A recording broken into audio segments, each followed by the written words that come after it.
So some of your team are going at it head to head? Well, here are 10 tips for dealing with conflict between your employees at work. Let's get right into it. Tackle the problem head on. As a leader, dealing with conflict in your teams is a vitally important skill to master. And it's not an easy one to get used to either, especially the first couple of times that it happens. This is because handling conflict situations is never pleasant.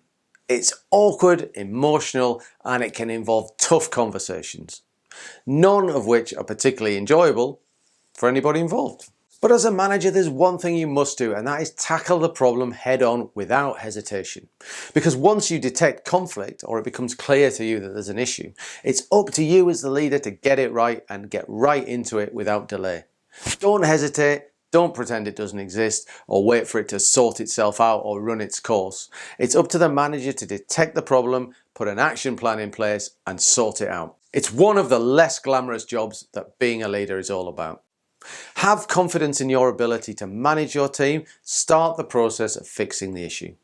Because the more a manager hesitates, the more the problem will fester, and in cases like this, time generally isn't a great healer. In fact, leaving the problem to hopefully go away generally has the opposite effect, and it might blow up into something even worse, leaving you with a much bigger mess to clean up. So don't waste time.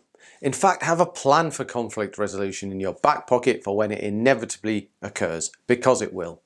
And then put it into action as soon as you can. Control the emotions. One of the most common mistakes with rookie managers or managers that are ineffective at conflict resolution is that they tend to let emotions cloud the situation and drive their decisions. And this is really bad.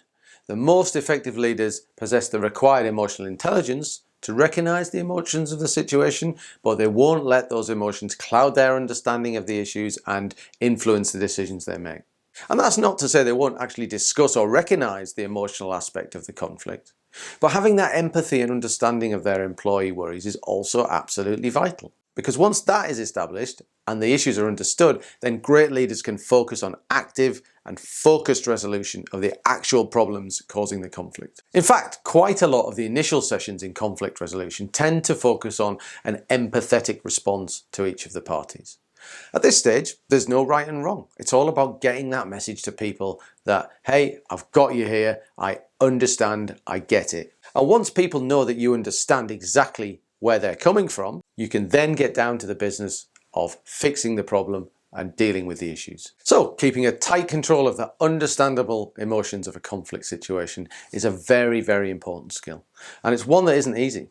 You'll have to be a good listener, have high emotional intelligence, be able to display empathy and self-control yourself, and not be affected by the emotions or end up taking sides. Because once you're in control of the emotions, everything else gets so much easier. What are people trying to gain? This is important. As an independent arbiter of a conflict situation, it's really useful to try and put yourself in the shoes of each person. Both parties will have something they want out of this conflict. It might be a work-related thing, or something that one person perceives as unfair. And it really can be anything. I've seen conflicts occur over working from home flexibility, perceived favoritism in allocating work, as well as more obscure situations where somebody just doesn't like the desk that they've been given. It really can be absolutely anything. So as a leader, spend time with each person individually to understand what their issue is. And you might be surprised as to how easily some conflicts can be fixed. I've had situations where I've not even needed to get the two parties together. I've simply managed to resolve the issues by speaking to each of them in turn. And actually, many times it's a simple misunderstanding or perception issue that's got their back up.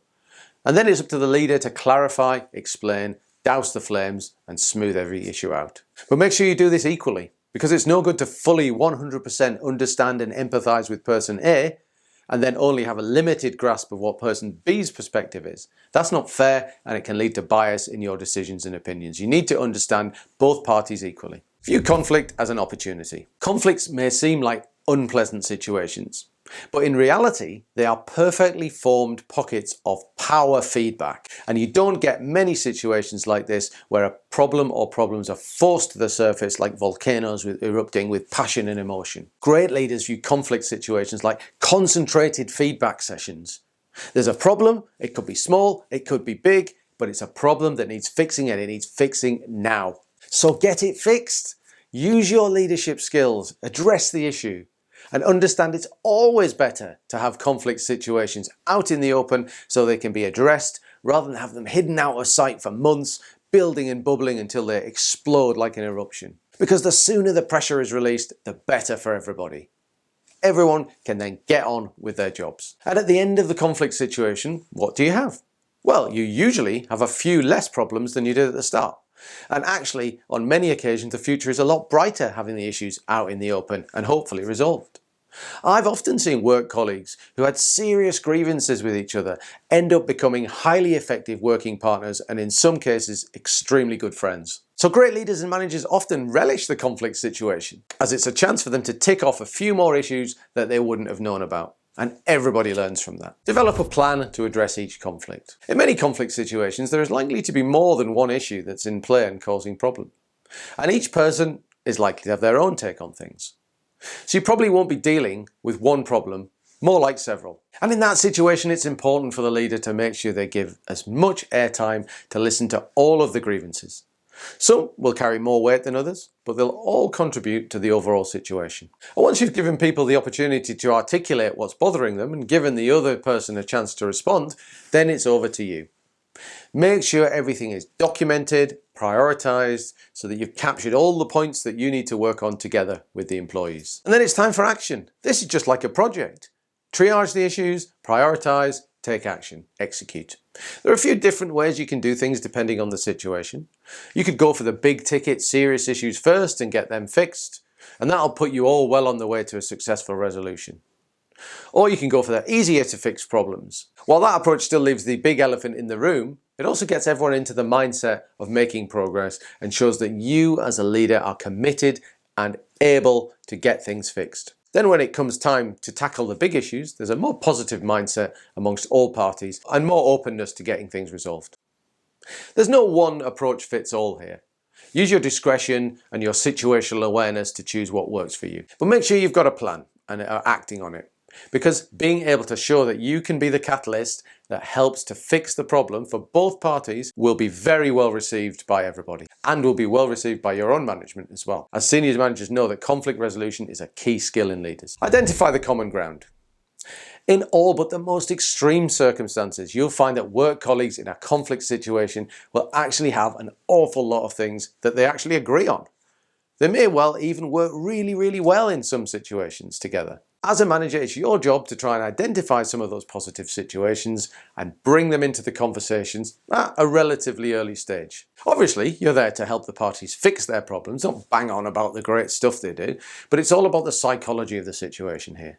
Being able to address problems is important, and it's much easier if you're all doing it against the backdrop of a more positive outlook. This can really make the issues feel a lot smaller and more insignificant than they actually are. And once that starts happening, then there's less point in getting upset about things. I've seen this tactic work really, really well.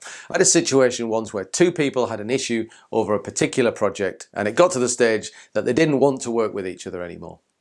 I began the conversations by listing out all of the excellent collaborations they'd been involved in over the last few years. And then it became evident to everybody involved that far from being incompatible, they were actually our strongest partnership. And then it was plain sailing from then on. Each one appreciated the other for who they were, that they actually recognised the great achievements they'd been involved in, and they'd forgotten about them. Now, this doesn't always work, and I think I got a bit lucky with that situation, but it's certainly very important for a leader or manager to accentuate the positives between the conflicted parties. There's likely to be a lot more good stuff than bad. Keep it private.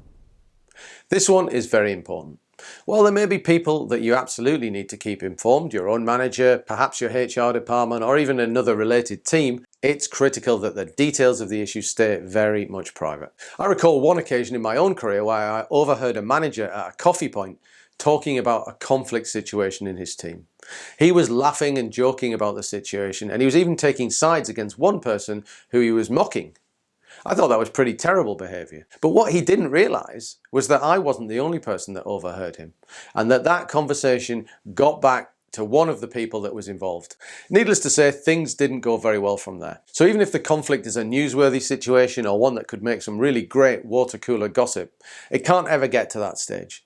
Keep it private and focus on making things better for everyone. Don't go back in time. As the arbiter of a conflict situation, there's one thing you absolutely must prevent from happening, and that's the use of whataboutisms or changing the subject. You know when you'll see someone on TV, like a politician or such like, doing this all the time. They'll be getting grilled about the latest scandal and their response is, yes, but what about that other issue, or the time where this happened, or the time where that happened, or the time where you did something instead. Changing the subject, what about this, what about that? This is a common tactic in arguments to deflect criticism by changing the subject. What about this? What about that? What about that time? Anything but answer the direct question. And it can surface in work conflict situations, especially if the parties do indeed have some history together. But it's up to you to make sure any discussions stay focused on the here and now, on the issue at hand. That you're addressing the current points of disagreement and not regressing back in time. If that happens, then you'll be raking over old ground or old issues that were sorted a long time ago. It wastes time and energy, and it certainly doesn't solve the current problems.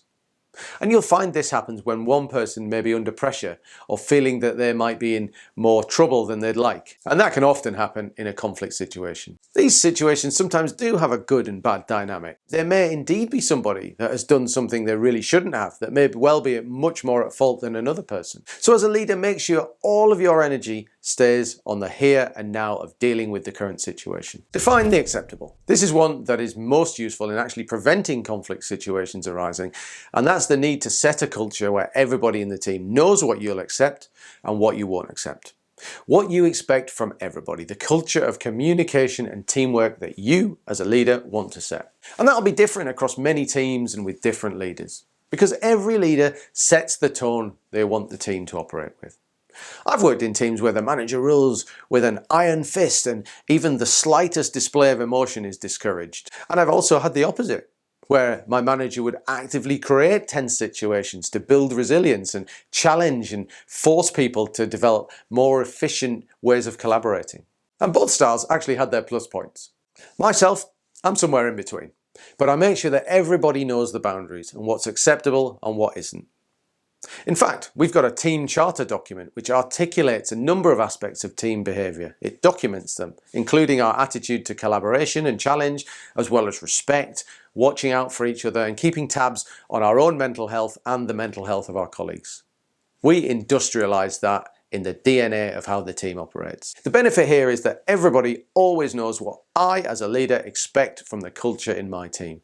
And if I get any breaches, they're quickly addressed at one-to-one meetings so we don't repeat them. We keep that culture solid. So, as a leader, set the boundaries clearly as part of defining the culture of your team. And you'll find that the number of actual conflict situations will be massively reduced. In fact, it'll probably be an extremely rare occurrence. Relish the challenge.